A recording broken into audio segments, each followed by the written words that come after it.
Indépendance totale. 7h, 10h sur Radio Courtoisie, ligne droite, Corentin Périni.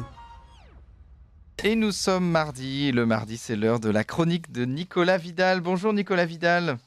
Bonjour cher Corentin, comment allez-vous ? Écoutez, très bien, parce qu'en plus ce matin, vous nous parlez de la France des agriculteurs dont aucun média de masse ne parle. Ah bah non, il ne faudrait pas parler des agriculteurs. Bien sûr que non, c'est trop pénible, vous savez, la vigne, le terroir, la ruralité, tout ça, on préfère Bruxelles. Enfin oui, et oui mon cher Corentin, c'est une triste habitude que cette omerta systématique sur cette France qui se meurt dans l'indifférence de nos médias et de nos élites, copains comme cochons.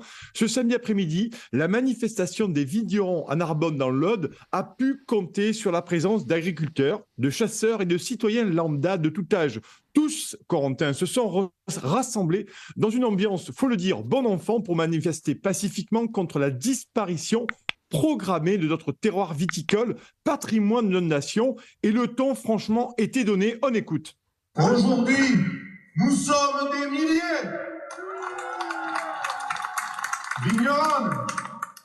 Vignerons, chers amis, il y a fort longtemps que la ville de Narbonne n'avait pas connu un tel rassemblement. Ce n'est pas sans une indicible émotion. Et après l'inoubliable meeting du 17 octobre et l'opération paix dans le midi viticole, que je me trouve face à vous, sœurs et frères de profession, qui depuis tout le sud de notre chère France sont venus se presser devant cette tribune.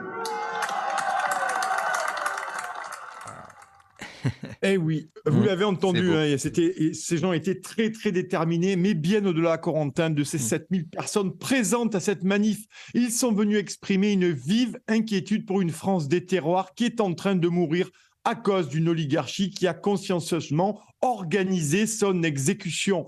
Notre technocratie déteste et méprise tellement cette France des terroirs qu'elle en organise depuis Paris et Bruxelles son démantèlement, malgré des annonces qui n'engagent que ceux qui les croient.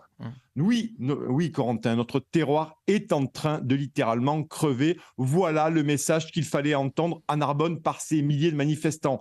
Et ce rassemblement n'était que l'énième avertissement pacifique d'une France rurale asphyxiée par une classe politique shootée à la mondialisation en tant que petit valet ridicule des marchés financiers. Écoutez ça.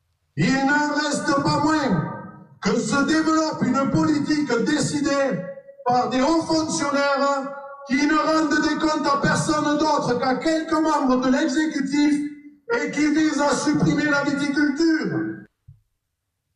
Il semblerait, cher Corentin, que le mot était passé dans les médias de ne pas ébruiter les nombreuses actions des agriculteurs et des vignerons organisées partout en France depuis plusieurs semaines. Pas plus tard que la semaine dernière, plusieurs actions d'ampleur ont été menées à Toulouse, à Épinal, à Nancy, à Cahors, à Vesoul, à Privas et dans bien d'autres villes. Vous en avez entendu parler dans les JT du soir ? Non, absolument rien, ni les flash infos, ni rien du tout. L'épidémie des panneaux retournés par les agriculteurs dans une centaine de communes françaises ont fait l'objet de quelques brèves ça et là sur un ton, franchement, Corentin, franchement pittoresque, digne de la fête de la saucisse. En réalité, il flotte sur ce mouvement national des agriculteurs et des vignerons un vent de gilets jaunes. Il n'y avait qu'à voir le dispositif hallucinant de forces de l'ordre, police et gendarmerie, mis en place par la préfecture ce samedi après-midi à Narbonne. Le vigneron, délinquant enraciné dans sa terre, fait-il si peur au pouvoir pour nécessiter des murs anti-émeutes, des CRS casqués protégés derrière des boucliers, la présence de la BAC, de la police nationale, des canons à eau et de filtrages hallucinants aux entrées d'autoroute? Eh bien apparemment oui. La préfecture de l'Aude n'avait pas lésiné sur les moyens pour intimider la France enracinée des campagnes.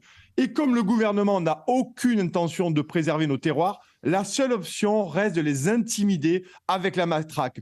Et ne minimisons pas l'incompétence de cette technocratie. Rappelez-vous Bruno Le Maire, alors ministre de l'Agriculture, qui ne savait pas combien faisait un hectare, alors qu'il était lui-même Corentin, ministre de l'Agriculture sur un plateau de télévision. Écoutez ça.